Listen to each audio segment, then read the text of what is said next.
Hello everyone, my name is Akanksha और आज हम लोग डिस्कस करने जा रहे हैं मेंस्ट्रुअल साइकिल। ये टॉपिक आपके 11th-12th में भी है और रिप्रोडक्टिव बायोलॉजी में भी है जब आप ग्रेजुएशन में पढ़ोगे तो। मेंस्ट्रुअल साइकिल इंक्लूड करता है मेनली 3 चीज़ें।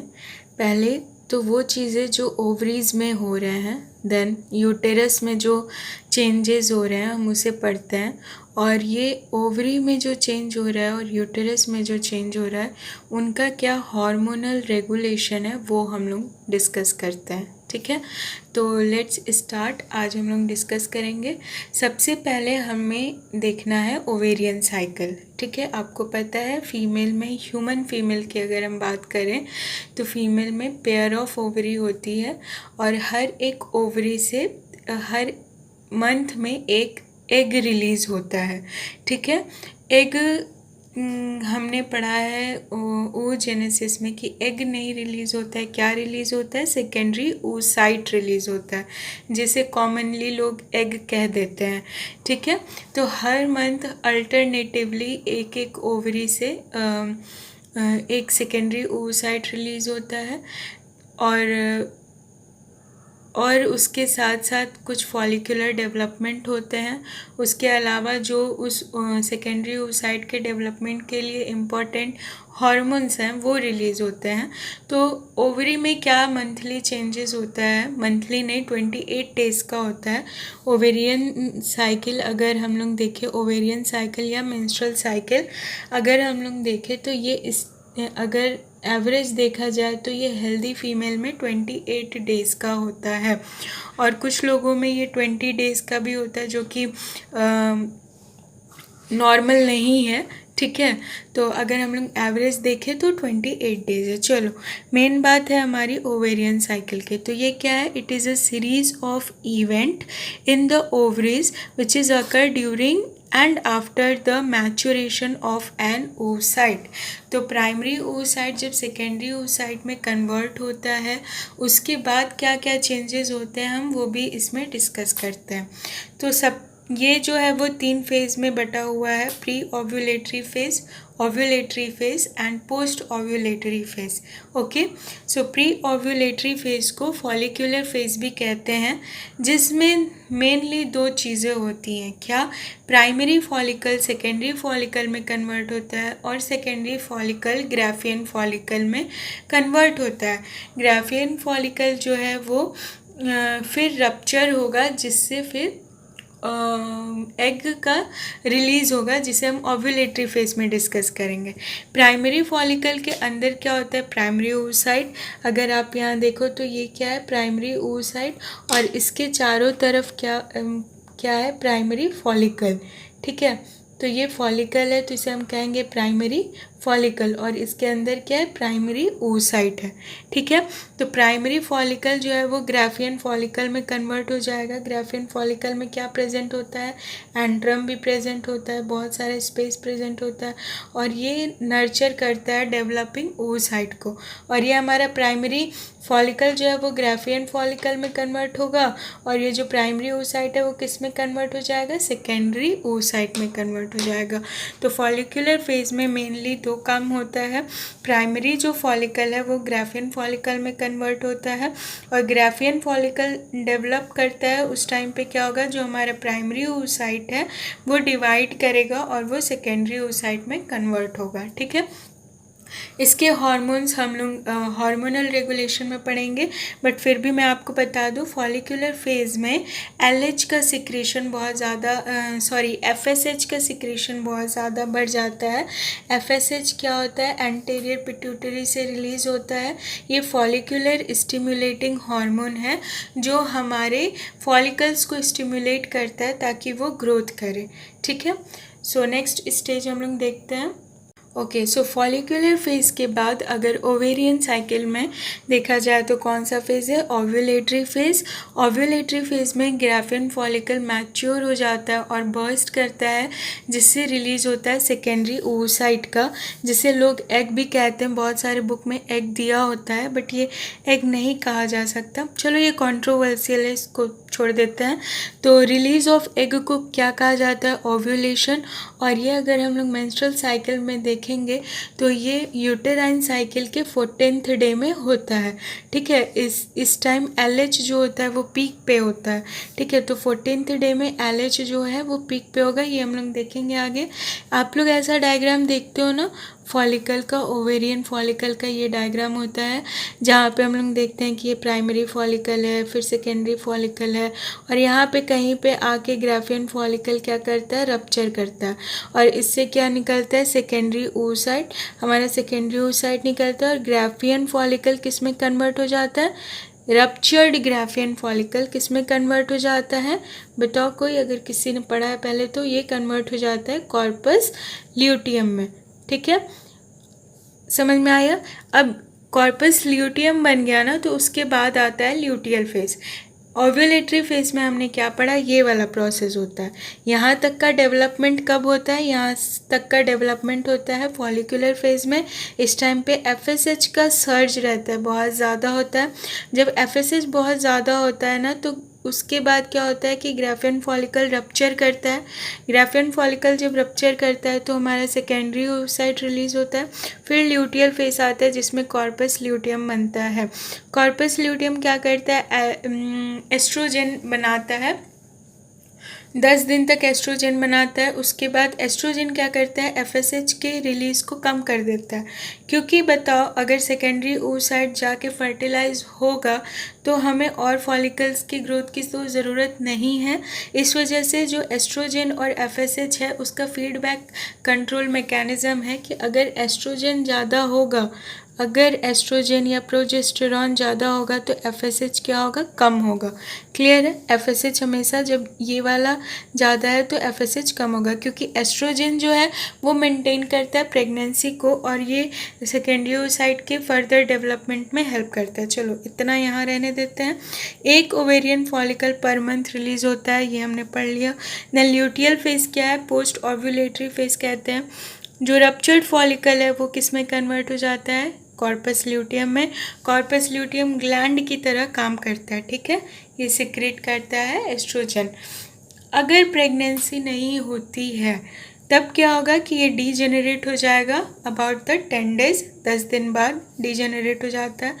और अगर प्रेगनेंसी होती है तो ये रिलीज़ करता है progesterone for maintaining the pregnancy, और थोड़ा बहुत एस्ट्रोजन भी रिलीज़ करता है। ठीक है, तो ये हमने पढ़ा किसके बारे में? ओवरीज में क्या क्या चेंजेस हो रहे हैं। आपने ये ओवरी में चेंजेस देखा, यहाँ पे इसको थोड़ा सा हल्का सा मैं और रिवाइज कर दूँ। यहाँ पे फॉलिकल्स होते हैं बहुत सारे, हमें पता है। कौन से फॉलिकल्स होते हैं बताओ तो? प्राइमरी फॉलिकल्स होता है। प्राइमरी फॉलिकल में क्या प्रेजेंट होता है? प्राइमरी oocyte प्रेजेंट होता है। प्राइमरी फॉलिकल जो है वो डेवलपमेंट करके सेकेंडरी फॉलिकल बनाएगा, फिर क्या बनाएगा? Graafian follicle. यहाँ तक के प्रोसेस को हम लोग पढ़ते हैं फॉलिकुलर फेज में। ठीक है, फिर ग्राफियन फॉलिकल जो है वो रप्चर होगा, और इससे क्या निकलेगा? हमारा सेकेंडरी oocyte। इस प्रोसेस को हम लोग पढ़ते हैं ओव्यूलेटरी फेज में। ओके, मुझे इस पेज का डायग्राम फ़ोटो ले लेना चाहिए था, चलो ठीक है। ओव्यूलेटरी फेज में फिर उसके बाद ये जो रप्चर्ड ग्राफियन फॉलिकल है वो डीजेनरेट हो जाता है कॉर्पस ल्यूटियम में, और फिर ये कॉर्पस ल्यूटियम क्या सिक्रेट करता है? प्रोजेस्टेरॉन। और ये प्रोजेस्टेरॉन किस लिए होता है? किसके लिए प्रोजेस्टेरॉन होता है? कि इन फ्यूचर अगर फर्टिलाइजेशन हुआ तो हमारा जो नहीं फर्टिलाइजेशन होगा उसके लिए एंडोमेट्रियम को तो डेवलप कराना है ना। एंडोमेट्रियम कैसे होल्ड करेगा? तो उसके लिए प्रोजेस्टेरॉन रिलीज होता है। ठीक है, अभी थोड़ा सा हार्मोनल कंट्रोल देख लेते हैं। सारी चीज़ें किसके अंडर हो रही हैं? FSH और LH के कंट्रोल में, जिसे हम लोग गोनाडोट्रोपिक हार्मोन भी कहते हैं। ठीक है, क्यों कहते हैं? क्योंकि ये गोनाड पे काम करता है, और ये क्या है? एक ट्रॉफिक हार्मोन है थ्रू आउट द साइकिल। ठीक है, फॉलिकुलर फेज में जब पहले वाला फेज जब फॉलिकल्स ग्रो करता है तो उस टाइम एफएसएच का कंसंट्रेशन बहुत ज़्यादा होता है। एफएसएच ज़्यादा होता है, कहाँ से रिलीज़ होता है? एंटीरियर पिट्यूटरी से। एफएसएच जो रिलीज़ होता है वो प्रमोट करता है फॉलिकल का डेवलपमेंट, और हर फॉलिकल, सेकेंडरी फॉलिकल हो या प्राइमरी फॉलिकल है, ये थोड़ा बहुत एस्ट्रोजन रिलीज़ करता ही करता है। ठीक है, एस्ट्रोजन और प्रोजेस्टेरॉन ये थोड़ा बहुत रिलीज़ करता ही करता है। तभी हम कहते हैं कि ये दोनों हार्मोन क्या कहलाते हैं? फीमेल सेक्स हार्मोन कहलाते हैं, और ये मेंटेन करते हैं सेकेंडरी सेक्सुअल कैरेक्टर को। तो जितने भी फॉलिकल्स होते हैं वो एस्ट्रोजन और प्रोजेस्टेरॉन थोड़ा बहुत तो रिलीज़ करते ही हैं। ठीक है, क्लियर। देन अगर फॉलिकल ग्राफियन फॉलिकल बना है तो एस्ट्रोजन का लेवल बहुत ज़्यादा होगा। ज़्यादा एस्ट्रोजन का मतलब क्या है कि ग्राफियन फॉलिकल बन गया, तो क्या और फॉलिकल चाहिए? नहीं, अभी तो नहीं चाहिए। तो जब अभी नहीं चाहिए तो एस्ट्रोजन जब ज़्यादा हो जाता है तो वह एंटीरियर पिट्यूटरी को कहता है बस अभी और एफएसएच का ज़रूरत नहीं है, अभी काम आगे बढ़ाना है, वापस से काम स्टार्ट नहीं करना है। तो एफएसएच क्या होता है? कम हो जाता है। ठीक। एस्ट्रोजन और एक काम करता है, एस्ट्रोजन हाइपोथैलेमस से रिलीज़ करता है ऑब्वियसली गोनाडोट्रोपिक हार्मोन। ये क्या करता है? ये एलएच सिक्रेट करवाता है। कहाँ से? एंटीरियर पिट्यूटरी से। एस्ट्रोजन अगर ज़्यादा होगा तो एफएसएच कम होगा। क्लियर। एस्ट्रोजन अगर ज़्यादा होगा तो एलएच ज़्यादा होगा। समझ में आया? एफएसएच जो है वो फॉलिकल बनाने का काम कर रहा था, एस्ट्रोजन क्या कर रहा है? रोक रहा है कि अभी फॉलिकल नहीं बनाना है, हमें एलएच की ज़रूरत है। एलएच क्या करने वाली है? एलएच ओव्यूलेशन करवाएगी। ठीक है, ग्राफियन फॉलिकल रप्चर होगा और एलएच क्या करवाएगी? ओव्यूलेशन करवाएगी एट द 14th डे। ये दोनों चीज़ और ये याद रखो कि एलएच ज़्यादा मतलब ओव्यूलेशन कब? 14th डे पे। अगर एलएच ज़्यादा है तो एफएसएच ज़्यादा है क्या? नहीं, एफएसएच उस टाइम पे कम है, और एलएच अगर ज़्यादा है मतलब एस्ट्रोजन ज़्यादा रहा होगा तभी एलएच ज़्यादा है। ठीक है, तो नेक्स्ट हम लोग देखते हैं यूटेराइन साइकिल। ओके, सो यूटेराइन साइकिल में हम लोग देखते हैं कि जो हमारे यूटेरस के एंडोमेट्रियम है उसमें क्या क्या चेंजेस आ रहे हैं। डेवलपमेंटल चेंजेस आते हैं, वो थिक होता है, फिर डीजेनरेट हो जाता है। किसके इन्फ्लुएंस में? हार्मोन्स के इन्फ्लुएंस में। अगर फर्टिलाइजेशन नहीं होगा तो एंडोमेट्रियम डीजेनरेट हो जाएगा, और इसमें बहुत सारे फेजेस हैं। अगर फर्टिलाइजेशन हो गया तो ऑब्वियसली एंडोमेट्रियम जो थिक है वो और थिक होगा, ग्लैंड्यूलर बनेगा, वस्कुलर बनेगा। ठीक है, तो इसमें 3 फेज़ हैं। पहला हम लोग देखते हैं मेंस्ट्रुअल फेज जो डे 1 से डे 5 तक होता है। ग्राफियन फॉलिकल जब रप्चर कर रहा होता है, ओव्यूलेशन नहीं होता है, इसको हम लोग रिलेट नहीं करते, इसको रिलेट बाद में करेंगे, पहले सिंगल सिंगल पढ़ लेते। ठीक है, डे 1 से डे 5 जब एलएच कम है, एलएच कम है तो थोड़ा सा अभी हम लोग प्रीवियसली जो पढ़े उससे दिमाग लगाओ कि क्या ज़्यादा होगा? एफएसएच ज़्यादा होगा। ठीक है, तो एफएसएच ज़्यादा है, उस टाइम पे क्या हो रहा है? एंडोमेट्रियम डिसइंटीग्रेट कर रहा है, ब्लड वेसल्स जो है वो रप्चर कर रहे हैं, ब्लीडिंग वाला डे है। तो डे 1 जिस दिन फ्लो होता है उसे हम कहते हैं मेंसेस, और वो मेंस्ट्रुअल पीरियड पास आउट होता है through the vagina outside the body. ठीक है, टेम्परेचर बॉडी का इस टाइम थोड़ा सा ज़्यादा होता है, देन ओव्यूलेशन के टाइम पे भी टेम्परेचर ज़्यादा होता है। चलो नेक्स्ट हम लोग देखते हैं प्रोलिफरेटिव फेज। प्रोलिफरेटिव फेज वो वाला फेज है जिस टाइम पे फॉलिकल्स का डेवलपमेंट हो रहा था। तो बताओ फॉलिकल का डेवलपमेंट के टाइम पे एफएसएच क्या था? ज़्यादा था। यहाँ पे बना लेते हैं, एफएसएच ज़्यादा था। ठीक है, और ये वाला पीरियड जो होता है, अगर हम लोग यूटेराइन साइकिल में बात करें तो ये कब होता है? जब मेंस्ट्रुएशन एंड हो जा रहा होता है और ओव्यूलेशन होने वाला होता है, मतलब फॉलिकल का डेवलपमेंट हो रहा है फ्रॉम द डे 6 to 13। इस टाइम पे क्या है? एस्ट्रोजन बढ़ने लगेगा धीरे धीरे धीरे।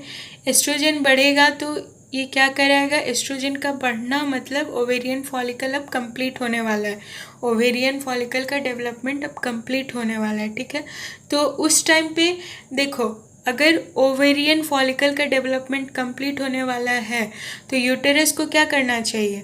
यूटेरस को करना चाहिए कि वो पहले से ही प्रिपेयर रहे कि ओवेरी जैसे ही अपना एग रिलीज़ करे तो वो उसको डेवलपमेंट के लिए एक एनवायरनमेंट प्रोवाइड कर सके।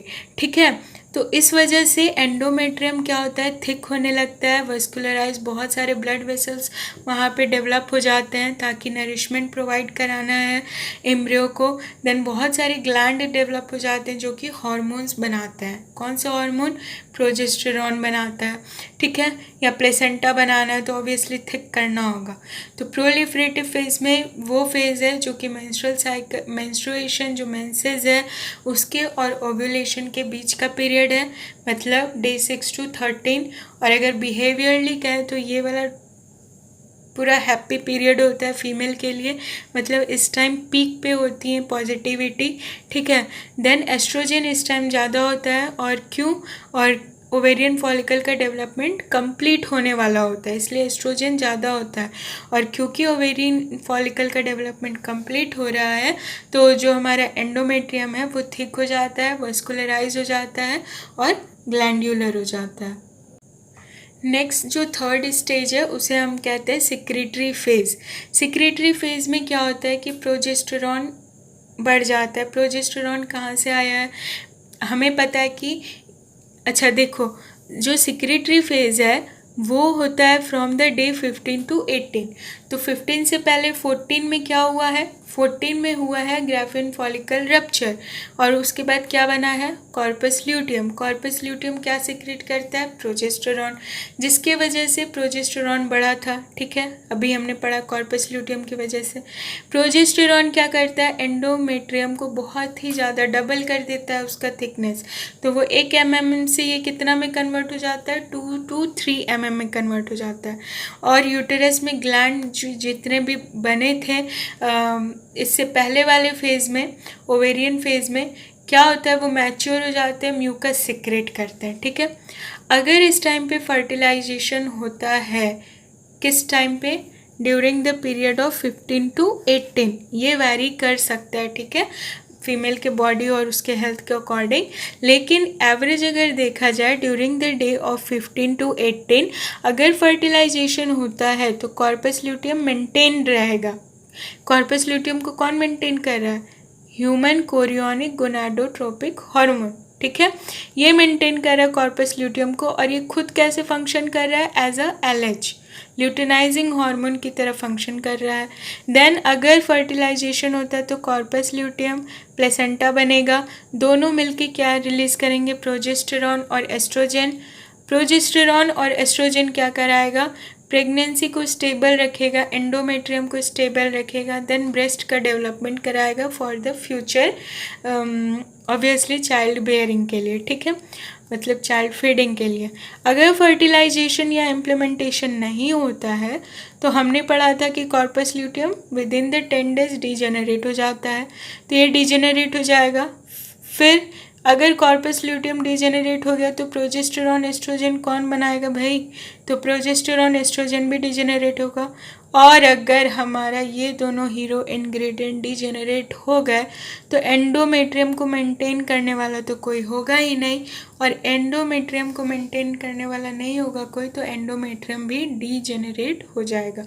उसके बाद से हमारा अनदर नेक्स्ट साइकिल रन करेगी। ओके, तो ये वाला पार्ट आपको समझ में है। सिक्रेटरी फेज इसको क्यों कहते हैं? क्योंकि यहाँ पे प्रोजेस्टेरॉन, एस्ट्रोजन, ठीक है, HCG हार्मोन सिक्रेट होता है। इस टाइम पे अगर फर्टिलाइजेशन होता है तो कॉर्पस ल्यूटियम मेंटेन रहता है, ठीक है। इस टाइम पे लोग प्रेगनेंसी चेक करते हैं और ये वाला हार्मोन उसमें चेक किया जाता है। चलो ठीक है, तो इतना हम लोग डिस्कस कर लिए। अब हम लोग थोड़ा सा इसका हार्मोनल रेगुलेशन रिवाइज कर लेते हैं। सो क्विकली हम मेंस्ट्रुअल साइकिल रिवाइज कर लेते हैं। सबसे पहले हम लोग ऊपर से स्टार्ट करते हैं, ओवेरियन साइकिल, ठीक है।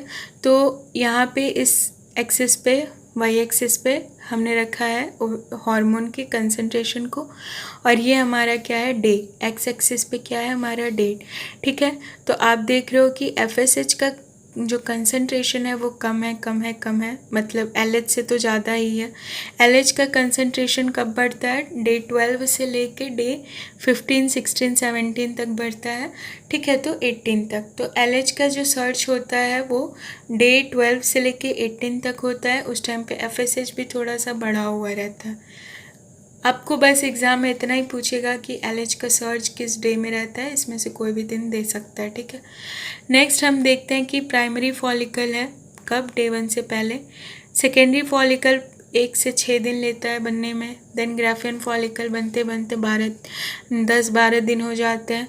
और ये सेकेंडरी फॉलिकल से ग्राफियन फॉलिकल बनने को हम क्या कहते हैं, फॉलिक्यूलर फेज कहते हैं। ओवेरियन साइकिल में पढ़ा था ना, फॉलिक्यूलर फेज। उसके बाद क्या होता है, ओव्यूलेशन। ओव्यूलेशन हो सकता है डे 12 से डे 16 तक, ठीक है। फिर क्या होता है कि उसके बाद ओव्यूलेशन के बाद जो ग्राफियन फॉलिकल है वो किस में कन्वर्ट होता है, कॉर्पस ल्यूटियम में। कॉर्पस ल्यूटियम फिर अगर डीजेनरेट हो गया, मतलब अगर प्रेगनेंसी नहीं हुई, फर्टिलाइजेशन नहीं हुआ, तो कॉर्पस ल्यूटियम डीजेनरेट हो जाता है एक कॉर्पस एल्बिकन में, ठीक है। तो इस पीरियड को हम क्या कहते हैं, ल्यूटियल फेज। आप एक बार स्क्रीनशॉट लेके इसको ध्यान से देख सकते हो, अदरवाइज ये आपको बुक में भी और गूगल पे भी मिल जाएगा। चलो अभी हम लोग यूटेराइन साइकिल डिस्कस करते हैं, उसके हार्मोन्स और उसका जो स्ट्रक्चरल चेंजेस है। मेंस्ट्रुएशन फेज़ है। मेंस्ट्रुएशन फेज़ में हम लोग देखते हैं 1 to 4 to 5 डेज वैरी करता है। मेंसेस होता है, मेंसेस मतलब ये रप्चर करता है, ये जो हमारा एंडोमेट्रियम है ये क्या होगा, ये रप्चर होगा, ठीक है। फिर आता है 5 to 14 डेज। यहाँ पे क्या होता है, प्रोलिफरेटिव फेज़।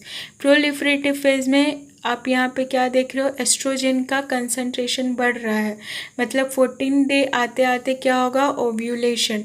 14 डे आते आते ओव्यूलेशन होगा, मतलब एस्ट्रोजन बढ़ा रहेगा, फिर अचानक से कम होगा, क्योंकि फिर हमारा प्रोजेस्टेरॉन बढ़ेगा, ठीक है। जैसे प्रोजेस्टेरॉन कौन बढ़ा रहा है, corpus luteum. Corpus luteum progesterone बढ़ा रहा है, तो प्रोजेस्टेरॉन क्या करता है, एंडोमेट्रियम को थिक करता है। तीनों चीज़ साथ में देखते हैं हम लोग।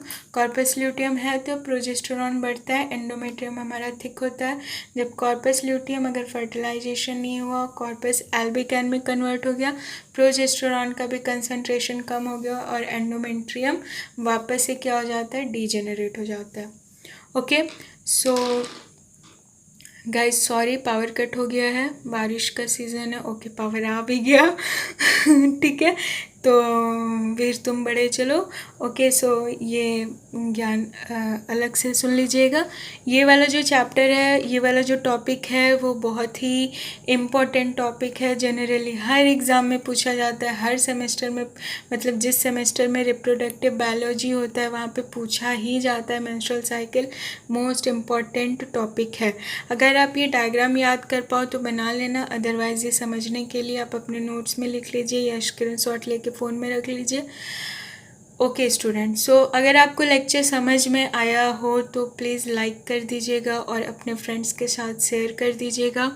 सब्सक्राइब करिएगा मेरे चैनल को, और कोई डाउट हो इस लेक्चर वीडियो के रिगार्डिंग तो प्लीज़ कमेंट सेक्शन में बताइएगा। So thank you for watching people.